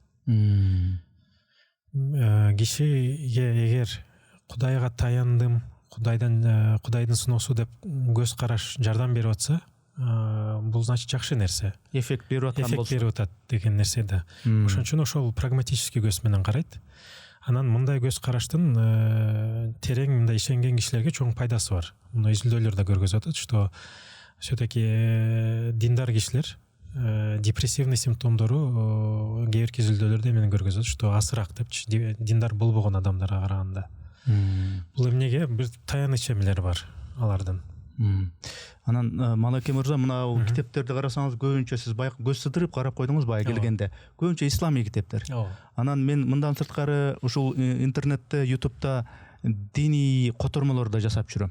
Анан ошолорду байкасам, кандай бир исламда инсан көйгөйгө кабылганда, ушу туңгуюкка кабылганда, ошол кабылган учурда чын ыкластан дуа кылсаң дейт. Мондой дуаларды окусаң деп арабча. Анан ошондо дуа маселени чечет дейт да, ошол көйгөйгө. Психологияда болсо, мындай ошол көйгөйгө кабылганда ички жан дүйнө бир тынчтыкты самайт дейт да, мындай бейпил абалды дейт да. Адам ошол ички жан дүйнөсүндөгү тынчтыкты таба алса, ошондо маселе чечилет дейт да. Ошондо эки параллель кандай болуп калат? Бул жерде бир проблема жок. Ички тынчтык деген ар кимдики ар кандай болушу мүмкүн да. Кээ биркилер руханий нерселерди табат. кээ бирки нерселер неберелеринде табат, кээ бирки нерселер кээ бирки кишилерге карьерасында табат, как бы кээ бирлер балык кармап тынч ошентип ар кимдики ар кандай болгон үчүн бул жерге бири бирине мындай каршы келген нерсе жок да. Бирок жанагы исламий өңүттөн алгандачы жана дуаларды айт, ушу дуаларды айтсаң эле жана маселе өзүнөн өзү чечилет дейт да. Ошого кандай карайсыз? Бул менин оюмча абдан позитивдүү, потому что ал киши бүт нерселерди чече алган бирөө болгонуна ишенет, ага таянат. Анан мындай нерсе бар го, что мен дуа кылам, жакшы нерсе болсо кабыл алынат, балки мага жакшы нерсе болбосо анда кабыл алынбайт, бирок сооп болуп жазыла берет деген мусулмандардагы ишенич бар го. То есть в любом случае муну позитивдүү жактан карайт да. Анан ал ага мындай бир таяныч болот чоң. Анан мындан дагы маанилүүрөөк жашоосунда бир маңыз бар да. Ницца айткандай, киши мындай максаты болгондо, эмнеге болгонун билгенден кийин уже жолдорун таап кете берет да чечимгечи. То есть бул жердеги менин оюмча дагы маанилүүрөөк нерсеге келип атабыз, что кишинин жашоосунда маңыз барбы же жокпу, смысл жизни барбы же жокпу. То что жашоодо маңыз жок болсо, то жашаш аябай оор. Что жашоо аябай эле оор нерсе да. Эмнеге келген жашоосунун максатын түшүнбөсө, анда башка максаттар да түшүнүү кыйын. Аябай кыйын. Негизи эле жашоо жалпы эле кыйын деп эсептесек болот. Жана европейский философтор бекер айткан эмес да, что жизнь это страдание депчи. Анан дин мен байкашым боюнча кишилерге ошол страданияларды жакшыраак өткөндө жардам берет деп ойлойм. Ар бир адам, ар бир инсан күнөө кылуучу, ката кетирүүчү, жаңылуучу, Анан адам күнөө кылып алчу болсо, кандай бир күнөөнү жасап алчу болсо, аны руханий бир жоопкерчилик катары караш керекпи, же бул ошол күнөөнү эстеп, ошол күнөөнүн себептерин издөө, бул эгер мындай психологиялык өңүт менен алганда, бул мындай ашыкча психологиялык жүкпү? Жүк болуш мүмкүн кээ бирде, бирок аны оңдогонго жардам берсе эмнеге болбосун. Муну демек руханий жоопкерчилик катары да караш керек экен анда. Менин оюмча ооба, бул кайта эле бул эмеге чындык менен мамилебизге алып келет да бул нерсени. Адамдын тагдырында мындай мүшкүл иштер, кыйынчылыктар болгондо, сыноолор келгенде исламда, ислам концепциясында сабырдуу болгон дейт. Сабырдуу болсоң мындай жеңесиң дейт да. Ал эми психологияда ошол ичиңдеги сезимдерди бүт жашырбастан чыгарып ал дейт да. Ошондо гана мындай маселе чечилет дейт. Кандай туура ошондо? Бул көз карашыбызга жараша го дейм. Сабыр деген түрлөрү бар да. Сабыр деген себептерине аткарылгандан кийин кылынат да. Билесиңер, исламда себептерин аткарып анан сабыр кылабыз. Аттын жебине биринчи байлап туруп, анан атыбыз жоголуп кетпесин деп күтөбүз да. Ошондой эле ооруларда биз деген тамеки чегип анан рак легких сабыр болбойт деп күтө бербейбиз да. Биринчи тамекини таштайбыз, анан ошондой эле психотерапиядагы ичиңер деген нерселерди чыгаруу, кээ бирде аларды талкуулоо, бул дагы бир метод да, как бы ал сабырдын бир методу деп айтсак болот. Бирок бул жерде психотерапияны көпчүлүк түшүнбөгөн үчүн ойлойт да, что бул жөн эле ичиндегини чыгаруу да. Психотерапия биринчи бул деген ой жүгүртүү механизми деп айтсак болот. Киши психотерапияда ой жүгүрткөндү үйрөнөт. Эмнеге бул жашоомдо болуп атат? Эмнеге мен мындай кылып атам? Эмнеге менин реакциям ушундай? То есть өзүнө ой жүгүрткөндө өзүнө башка кишинин көзү менен караганды үйрөнөт да. Ошон үчүн биринчи очередь бул деген психотерапия деген ой жүгүртүүнү өнүктүрүү механизми деп айтсак болот. Анан дагы исламда мындай бир кыйынчылыктар болуп, адамдын жашоосунда ушундай улам эле ушундай мүшкүлдөр боло берсе, ошону чечүүгө аракет кылып, же чечилбей аткан болсо айтышат да, ой, Кудайга тапшырып кой аны депчи. Не кыласың? Акырын колдон келгенин кыл, бирок Кудайга тапшырып кой дейт да. Психологияда болсо өзүңдүн жашооң үчүн мындай ар бирине өтүр чекитине чейин жоопкерчиликтүү бол дейт да. Ошондо психология өңүтү менен дин өңүтүн кандай түшүндүрүп берет элеңиз? Психология мындай дейт деген нерсе жок да. Психологиянын ичинде толтура направлениялар бар, нюанстар бар, дисциплиналар бар. Анан андай нерсе жок да. Жоопкерчилик деген, конечно, бул бар, бирок ал жерде деле жоопкерчилик бар да. То есть сен психологияда баягы Кудайга тапшырып кой деген нюанс барбы? Бул кайта эле бул прагматичный нерсе. Эгер кишиге бул жардам берип атса, бул наоборот поддерживаться этилет. То есть психологиянын дин менен бир проблемасы жок да. Дин жок же бар деген эмеси жок. Бул, конечно, биринчи психотерапевттердин андай көз караштары бар, бирок алардын эле көз карашы да. Бул деген кишинин жашоосуна жакшы нерселер алып келетби же алып келген жокпу, ошого эле карашат. Эгер дин адамдын жашоосуна жакшы нерсе алып келип атса, ага бир каршы келген бир эмеси жок. Бул деле ошондой эле нерсе да. Эгер адам бүт себептерин аткаргандан кийин уже калганын Кудайга таштап коюп атса, то буга каршы келген бир нерсе жок. То есть бул жерде деле жоопкерчилик бар, ал жерде деле жоопкерчилик бар да. Бирөөнү кечире билүү, кечиримдүү болуу боюнча дагы психолог катары пикириңизди айтсаңыз.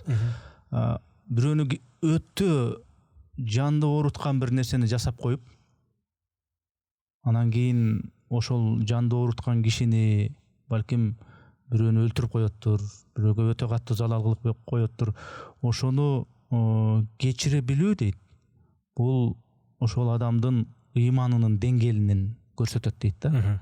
А психологияда болсо, ошол кечирип койсоң, мындай психологиялык жактан бир убактылуу гана дарылоо катары айтса болбойбу муну? Кээ бирки кишилер аябай мындай айкөл болот. Алардын деңгээли ошондой, алар кечиримдүү боло алышат. Бирок деген менин оюмча соцсеттерде өтө көп мындай, кандай десем, непрофессиональный информация болгон үчүн психология боюнча кишилер аларды психология деп ойлой берет да. Мисалы мен көп нерсени соцсетте кээ бирде көрүп калам. Кечириш керек деп, андай нерсе жок. Киши кечире алса кечирет. Бирок кээ бирде кечире ала турган нерселер эмес да. Мисалы киши кечиргенге даяр эмес, бирок алар силер жанына отуруп алып, сен кечиришиң керек деп мажбурласаңар, бул деген терс таасир болот да ал кишигечи. Ал өзү даяр сезсе, даяр болгондо балким кечирет же кечирбейт. Ал адамдын өзүнүн тандоосу жана акыбалына жараша. Сиз айткан кишилер деле, мисалы, ал балким ыйманы аябай жогору, айкөл кишилер болушу мүмкүн, андай жөн эле жеңил кечире алат. Бирок ар дайым киши кечире алат деген нерсе жок да. Анан бул деген жаңылуу да, что психологдор сен кечиришиң керек деп мажбурлаганчы, бул деген көбүнчө непрофессиональный психологдордун подходу. Кишилерди мажбурлап, сен кыйнап, сен кечиришиң керек деп. Адам кечиргенге даяр болбогашы мүмкүн. Же балким эч качан кечирбей турган нерселер кылышы мүмкүн. Анан силер келип алып ага сен кечиришиң керек десе, ал көбүнчө терс таасир болот. Дагы мындай нерсе, балким бул профессионал эмес психолог болмуштарын айткандыр, балким психологияда ошондойдур. Мен эми ажырата алган жокмун да, аначы. Мындай өзүң кандай болсоң ошондой кабыл ала бил өзүңдү дейт да. Психологдор айтат. Кандай болсоң ошондой кабыл ала бил. Мен ушундаймын деп. Исламда болсо өзүң кандай болсоң ошондой деп, мындай напси деген мындай камыштын учунда илинген баягы мындай пахтанын буласы сыяктуу. Бирде тияка, бирде бияка ооп турат. Демек сен напсиңди тарбияла дейт да. Ошондо кандай кылыш керек? Өзүң кандай болсоң ошондой кабыл алыш керекпи же такай ары бери жылып турган напсини тарбиялап көзөмөлдөп туруш керекпи? Мисалы кээ бирде кишилерде аябай көп уят сезими болот. Жашаш аябай кыйын болуп калат да андай кишилер үчүнчү. Бүт нерседен уялып берет, эл эмне дейт менен деген жашаган кишилер болот да. Мен мындай чыксам мени кандай карашат, бул кийим менен чыксам кандай карашат, мындай кылып койсом эмне деп айтышат мен жөнүндө депчи. Андай жашоо андай кишилер үчүн аябай оор болуп калат. Кээ бирки кишилер аябай мындай күнөөкөр сезимдери аябай көп болот да. Өзүнө бүт нерсеге күнөөлөй беришет да. Бул ошо эң распространенный эки сезим деп койсок болот. Көп психологический кыйынчылыктарда уят, анан күнөөлүүлүк сезими. Бул нерселер, бул сезимдердин функциясы бар. Бир нече даражада болгондо бул нормалдуу эле нерсе, бирок өтө көп болгондо кишинин жашоосуна аябай тоскоол болот, жакшы жашагандачы. Ошого карашыбыз керек да. Бул сезимдер канчалык жогору адамда. Эгер өтө жогору болсо, то өзүнө кабыл ала албайт. Канчалык аракет кылса деле кабыл ала албайт. Биз ошон үчүн эмне кылабыз? Навязанный, өтө көп уят сезими, өтө көп күнөөкөр сезимди азайтканга аракет кылабыз терапиядачы. Ошондон кийин киши уже более-менее кичине өзүнө кабыл алып башташы мүмкүн. Бирок кабыл алуу деген эмеге мааниге келбейт да, что мен кээбирки өзүмдүн кемчиликтеримди оңдогонго аракет кылбайм деген мааниге келбейт да. Же өзүмдү өнүктүргөнгө аракет кылбайм деген мааниге келбейт. Жалпы мен нормалдуу эле адаммын. Менин кемчиликтерим да бар, плюстарым дагы бар. Бирок эмеге келбейт, мааниге келбейт да, что мен кемчиликтерим менен иштебейм же өзүмдү өнүктүргөнгө аракет кылбайм деген нерсеге мааниге келбейт. Ислам концепциясында адам, инсан канчалык өзүн өзү тааныган сайын, билген сайын акыры Кудайды тааныйт делинет да. Өзүндөгү ушу дене түзүлүшүн, ой жүгүртүүсүн деги эле өзүн тааныган сайын Кудайды тааныйт дейт. Психологияда өзүн өзү таануунун этабы, пайнабы, аягы эмнеге келип такалат ошондо? Психологияда өзүн өзү тааныган сайын адам эмнеге келип такалат? Исламда Кудайды таануу менен ошол чечилет экен маселе. Психологиядачы? Ар кимдики ар кандай нерсеге такалат. Кээбиркилер наоборот атеист болот. Кээбиркилер наоборот барып исламга уже биле албайбыз да, кандай тандоо. Бул нерсе менде, то есть өзүмдү тааныган сайын, коомду тааныган сайын акыл менен исламга жакындатты. Бирок ошол эле нерсе башка адамды башка нерсеге жакындатышы мүмкүн да. Бир адамдын өлчөмү менен экинчи бир адамга караган болбойт. Анын дүйнө таанымы, деңгээли, тажрыйбасы ар кандай дегендей да. Ооба, мисалы өзүнө таануу философия менен алек болуу Гейдар Жамалды исламга жакындатты. Бирок анын окуучусу Дугин таптакыр башка нерсеге жакындады. Славен Жижик болсо, славянский философ, ал таптакыр эле коммунизмге барды да, как бы бул ар кимдики ар кандай нерселерге алып барат деп. Бирок жалпы менин оюмча бул подходдордун бир жалпы эмеси бар, общий чертасы это ичибиздеги чындыктар менен беттешүү да. Демек баягы психологдордо кээде айтат го, өзүңдүн ичиңдеги ички үнүңдү внутренний голос деп коет го, ошону ук дейт го. Исламда баяндарда карасаң ичиңдеги баягы Кудай бар, ошону тааны дейт. Анан ошондо мында деле ар кимдин деңгээлине жараша болот экен да. Анда бирөө ошол нерсени Кудай деп түшүнөт, бирөө болсо ички үнү бул мен музыкант болушум керек, мен деген каратист болушум керек, ушундай кабыл алсак болобу? Ошо бул Юнгтун подходунда муга эме деп айтылат, самость деп айтылат, self. То есть эң жогору даражада бир архетип бар деп айтат, самость депчи. То есть киши өзү болгондо ошо самостька жетет деп айтат. То есть когда человек становится собой. Бул жакшы нерсе, потому что киши өзүнү тааныган сайын ким болгонун түшүнүп баштайт да.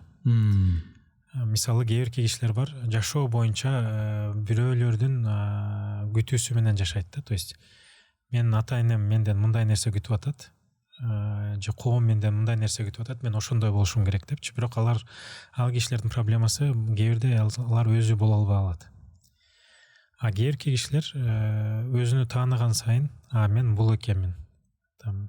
Барган сайын мен музыкант экенмин, оказывается, мен философ экенмин, мен инженер экенмин, мен чыныгы эмем, ички дүйнөм мындай экен деген нерсеге алып барат да кишиничи. Бул кайта эле ичибиздеги өзүбүздү таануу деген эме да, ичибиздеги ачуу чындыктарды көрө алабызбы же көрө албайбызбы? Муну кылган сайын деген биз өзүбүзгө жакындай беребиз. Жакындаган сайын биз өзүбүздүн чын эле ким болгонубузду таанып, кайсы күчтүү жактарыбыз бар, кайсы нерселер биз үчүн эмес деген нерселерди жакшы түшүнүп баштайт, уже границаларды коюп баштайт. Бул кишилер менен мен катышкым келип атыптыр, бул кишилер менен мен жолум бир эмес экен деген уже мындай өзүнү таанып, өзүнүн каалоолоруну түшүнүп, уже ким болгонун акырындан түшүнүп баштайт да. Адам ошол ичиндеги өзүнүн ички эгосун, менин сүйүш керекпи сиздин оюңузча? Же ошол ички эгосун, менин мындайча айтканда напсисин мындай тыйып боздукташ керекпи? Бул татаал суроо. Жалпы менин оюмча өзүнү кабыл алганды үйрөнүш керек деп ойлойм. Бул деген сөзсүз түрдө отчасти өзүнү жакшы көргөндү билиш керек да кишичи. Бирок бул деген эмеге каршы эмес да, что өзүнүн ичиндеги кемчиликтерди көрүп, аларды оңдоого алып келет деген нерсе эмес да. Бул суфилердин методологиясы деп айтсак болот. Алар деген ар бир суфийдин ар кандай методологиялары бар го, там эми ошондой алардын жолуна жараша, я думаю, методология тандалган да. Бирок бул жалпы бүт адамдарга туура келе турган метод деп ойлобойм. Потому что жалпы бүт адамдар мындай методдо чыдай албайт. Көпчүлүк үчүн менин оюмча өзү менен өзү более-менее положительный мамиледе болуш керек деп ойлойм да. Ал болсо эмеге байланыштуу, кичинекей кезде төрөлгөндөн кийин ата энесинен мээрим алдыбы же алган жокпу? Ошол фундамент болот да. Исламий анча-мынча ошол файлдарды түшүнгөн психолог Адис катары сизге суроо. Исламда айтылат го, ислам концепциясында сен себептерди кыла бер дейт. Бирок кандай себептерди кылба, кандай аракеттерди кылба, ал нерсе сенин аракетиңе, себептерге байланыштуу эмес. Баары бир акыры келип Кудайдын колунда дейт да. Мындай же мындай болушуң дейт. Тиги психологияда болсо башкачараак айтылат да. Кудайдын колунда деген нерсе жок да. Бул кайта эле ошол эмеге келип атабыз, что ал жерде мен психологияда ачыгын айтканда жашоо сенин колуңда эле дейт го. Жоопкерчиликти ал дейт. Бирок силер биринчи айтып аткан нерсе деле ошол да. Жоопкерчиликти алышың керек. Колуңда эмне келип атса ошону аткарышың керек, а калганын Кудайга ташташың керек деген нерсе да. Ал жерде деле ошол жоопкерчилигиңди аткарышың керек деген. Бирок сен Кудайга ишенесиңби, ишенбейсиңби, ал уже адамга ташташкан да анычы.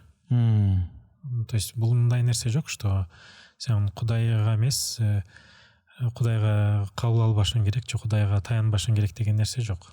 Адамга жашоосуна маңыз берип атса, жакшы нерселер алып келип атса, сөзсүз түрдө ал эметилет, колдошот аны. Колдош керек да, то есть нормальный эмеде. Малаке мырза, эми мына азыр Кыргызстандын өзүндө дагы, ошол батышта дагы, чыгышта дагы үй бүлөлүк баалуулуктар өзүнчө бир маселе болуп атпайбы? Ооба. Анан кээ бирлери болсо мындай бала чакалуу болбой эле коелу, жашоо мындай болуп атат. Бир-экиден гана балалуу бололу дегендерди туура көргөндөр болуп атат. Ал нерсе мындай байкап көрсөң биздин коомдук турмушка деле айрыкча шаар жеринде балалуу болгонду эмне кылабыз деп мындай үй бүлөлүк баалуулуктар четке сүрүлгөндөй бир мандемдер дагы болуп атат да. Ошо үй бүлөлүк баалуулукту сактоо үчүн сиз психолог катары кандай кеңештерди айта аласыз коомчулукка? Анткени үй бүлөлөр талкалангандар бар, жаңы эле үйлөнүп алып эле жашоо мындай турбайбы деп, муну өзүнчө эле жашаган турбайбы дегендер бар. Ушул боюнча эмнелерди айта аласыз? Соц тармактардан алысташ керек деп ойлойм. Потому что менин оюмча эң көп азыр терс таасирине кылып аткан коомго эмесе соц тармактар. Баары соц тармактардан карап, реалдуулук менен байланышты жоготуп коюп атышат. Соц тармактарга кирип карасаңар, баары эле миллиондорду таап атат. Вьетнамда, Мальдивада, Таиландда ай салып жүрүшөт. Анан аны көргөн кишилер айтат да, эмнеге биз барбай айтабыз? Эмнеге биздин жашообуз андай бактылуу эмес депчи. Бирок мен айта алам, что көпчүлүк соц тармакка ошондой сүрөттөрдү коюп аткан кишилер алар чыныгы жашоосунда мен көргөн боюнча бактылуу кишилер эмес. Алар бир картина создавать этет. Анан ал картиналарды көргөн кишилер чын эле булар бактылуу турбайбы, булар деген жыргап жүрүшөт экен деп ойлой берет да. Соц тармак менен чындык менен байланышы өтө көп жок. Мен билген деле канча киши бар, миллиондорду таап атам деген рекламаларды көп көрүп каласыңар го. Чыныгы жашоонда эч андай нерсе болбогонун мен билген көп эле киши бар да. Или мен кече бизнесмен досторум бар, алар менен отургам сүйлөшүп. Алар айтат, вот малакетим, бизде вот блогерлер бар, бизнес жөнүндө постоянно эме снимать этет, выпуск снимать этишет. Мынча таап атабыз, мындай оборотубуз бар деп айтып берет дейт. Бирок артында канча жылдык кредит алгандарын айтышпайт дейт. Мамлекетке же банктарга канча жыл боюнча кредит төлөөрүнү айтышпайт дейт, андай нерселердичи. Ал өзү достор, мындай бизнесте жүргөн достор да. То есть мындай караганда соц тармактар өзгөчө Кыргызстанда 80-90% бүт жалган üzerine de. Ошон үчүн мен чындык менен маселесин айтып атам да. Анан көргөн кишилер айтат, булар деген ушинтип жыргап бактылуу болуп, балдардын сүрөттөрүнү интернетке коюп, кандай бактылуу экен деп суктана беришет. Андай кылып аткан көпчүлүгү эч да мен көргөн боюнча эч бактылуу деле кишилер эмес. Эмнеге? Бирок алардын кээбирки сапаттары, балким өзлөрүн бактылуу көргүзгүсү келишет. Балким кээбирки кишилер көрүп, кандай сонун үй бүлө экен деп уккусу келишет. То есть бул уже кичине самооценка менен байланыштуу нерселер да. Ошентип кое берет, анан башкалар болсо ойлой берет. Же кээбиркилер мактангысы келет. Анан башкалар аларды көрүп, аларга суктанып, ошолордун жашоосун анан менин оюмча ошо соц тармактар үй бүлөлөрдү аябай бузуп атат деп ойлойм. Эми ошол подкастыбыздын соңку этабын Манас боюнча суроо берейин деп атам да. Сиз ошо Юнгтун багыты боюнча өзүңүзчө ушул психология тармагында жүрөт экенсиз, Манас боюнча ушул Instagram баракчаңызда ушул Жакыптын же дагы башка бир ушул персонаждын ушул тагдыры жөнүндө айтып келип, анан психологиялык өңүттө өзүңүздүн түшүндүрмөлөрүңүздү берет экенсиз да. Бул Манаста эмне психология бар? Ал аябай чоң эпос. Мен кичинекей кезде орусча кыска эмесинин вариантын окугам. Атам болсо ал бүт эпосту окуп чыккан да жаш кезиндечи. Анан бул үй бүлөбүздө талкууланган нерсе. Биз тилекке каршы кыргызчабыз. Менин кыргызчам өтө жакшы эмес. Мындай бытовой кыргызча, бирок ошо негизги максаттардан кийин, докторантурадан кийин Манаска, анан кыргызчага эметейин деген, көбүнчө убактымды бөлөйүн деген ниет бар. Көп жылдан бери Манасты изилдейин деп жүрөм. Анан убакыт болгон сайын кичине карап тексттерди интерпретация кылып коем. Манаста аябай чоң быт бар. Жашоо жөнүндө, кыргыздардын менталитети жөнүндө, психикасы жөнүндө. Анан кыргыздар үчүн маанилүү нерселер алдыга түртүлөт да, анан негативный нерселер дагы көргөзүлөт. Мисалы, Манасты биздин университетте фамилиясын унутуп атам, кандидат наук бар филология боюнча Кундуз эже деген. Ал менен талкуулап калабыз. Анан Манаста көп көрө албастык жөнүндө тема бар. Андай караганда чын эле коомдо бул чоң эле проблема. Мисалы, Жакыптын Манаска болгон мамилеси. Бул жерде аябай чоң көрө албастыктар бар, хотя канча жыл уул төрөлөт деп күткөн. Анан Манастын бир жеринде алыс туугандары келип, көрө албастыктан аны уулаганга аракет кылышат, мисалы. Бул темалар аябай көп да. Бир туугандары, ата менен баланын мамилеси, Ооба. Баарында көрө албастык. Ооба, көрө албастык, душмандык, бул аябай чоң тема да. Анан эпосто изилдеп көрсөк да, биздин психикабыз жөнүндө көп нерселер айтылат да. Кыргыздардын. Анан эң негизги менин оюмча все-таки багланган нерсе бизде айкөлдүк.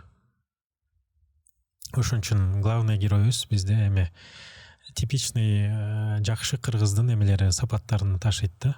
То есть айкөл, колу ачык, эр жүрөк, адилеттүү. Бирок байкап көрсөңөр, кээ бир жерлерде мындай эме бар, жерлер бар. Душмандар келатат, мана суктап атат. Кенебестикпи? Анан тургуза алышпайт, турбайт.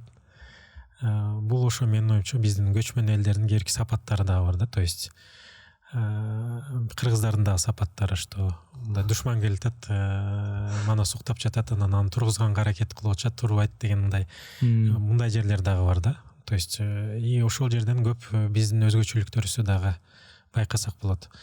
Бирок бул отдельный тема, муну балким жашоом боюнча изилдесем деле бүтпөйт болуш керек да, аябай чоң эпосчу. Бирок ошо буюрса докторантурамды жактасам, ошол тема боюнча изилдөөлөр кылайын деген ниет бар болчу. Рахмат. Эми аягында бир суроону берип коеюн, мен үчүн дагы. Малаке деген ат бул мындай шаке, көкө, таке дегендей ат бул. Малаке деген не деген ат бул? Малаке деген Жумгалда жакын эле арада жашаган бир баатырдын аты. Ошо кыргыздардын ошо сайыштарында эме эч утулбаптыр жашоо боюнчачы. Анан саяк уурусунан. Анан чоң атам болсо өзү тарыхчы болчу, биз Кочкордонбуз. Анан ал газеталарды окуп, анан кыргызский энциклопедияда, советский энциклопедияда чыккан аты бар, Малаке деген. Анан ошону окуп мен төрөлгөндө ошонун атын койгон, ошол кишинин атын койгон. Этимологически ар кандай версиялары бар. Бир версия мала деген эски кыргызчада сары ак деген мааниге келет деп билем. Ошону түшүнүшкөн, мала деген. Башка версия мелайке деген сөз бар арабчада. Ал деле болушу мүмкүн, бирок ошо скорее всего биринчи версия туурараак болуш керек деп ойлойм. Эми мен суроолорумду берип бүттүм баарына. Анан бул психология кыргыздарга тиешелүү же жалпы инсанга тиешелүү сурай берсе бул өзүнчө чоң мындай океан да. Анан мен бир аз чөп башлап, аны сурадым, муну сурадым, анан баарын камтып салдык деп айтпас элем. Бирок көп өзүмө мындай кызык болгон, анан көрүүчүлөргө деле кызык болгон нерселерге мындай кызыктуу жооп алдым деп эсептейм. Сиз ушул подкастка келген коноктордун ичинен мен үчүн кызыктуу коноктордун бири болдуңуз. Анткени буга чейин изилдеп кандай бир кызык адамды алып келип сүйлөтсөм дейм де мен дагы. Кызыкчылыгым кызыктуу адам деп. Анан ушул Instagram баракчаңызды, башка социалдык тармактардагы айткандарыңызды мага эле эмес көпчүлүк адамга кызык, анан уникалдуу бир башкача бир ыкмалар менен түшүндүрөт экенсиз. Анан эми бул жолу гана эмес, башка иреттагы башка конкреттүү бир темаларды белгилеп чакырам деген ойдомун. Келип бергениңизге чоң рахмат. Ишиңизге ийгилик болсун. Сизге рахмат. Чоң рахмат.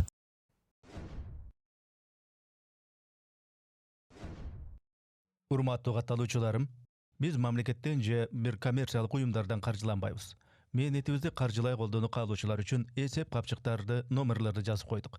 Урматтуу достор, катталганыңыз, бөлүшкөнүңүз, жакса жакты деп басканыңыз биз үчүн маанилүү.